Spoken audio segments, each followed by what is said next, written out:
Most of our focus, really all of our focus up to this point, has been on what the powers and responsibilities of the actual president are as an individual. However, the president is just a component of the executive branch. The executive branch is immense, and there are thousands and thousands and thousands of people that help the president do his job every single day.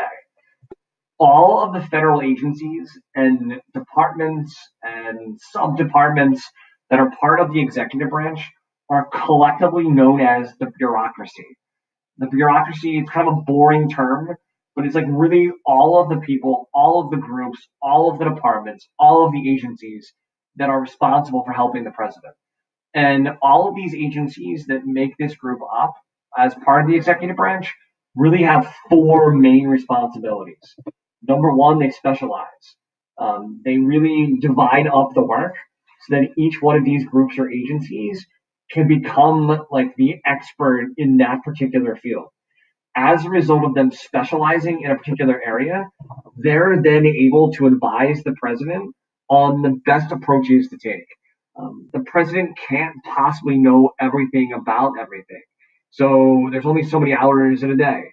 It's then up to him to sort of put people in charge of certain tasks for them to become the experts on the tasks and on the topics, and then for them to come back and sort of inform the president about issues.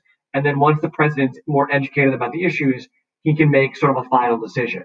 Well, one of the jobs of these agencies is to advise the president of the different options he can take with the issues that are being dealt with. Also, just to do the day-to-day business of government. These agencies are responsible for actually like, doing the work of government. So, for example, if someone in your family needs help with their Social Security, like a grandparent or something, you can actually go down the street to a Social Security office.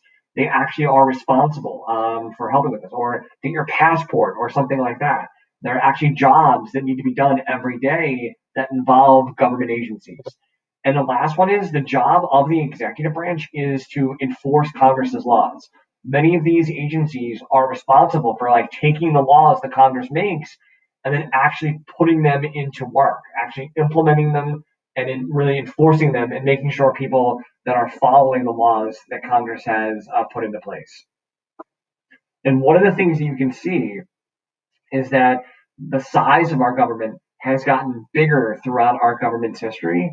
So when you hear people talk about big government, and what they're talking about is like there are more and more people that work for government, that there are more agencies, there are more divisions of the government. Our government has actually become larger throughout our country's history because there are more agencies and divisions within it.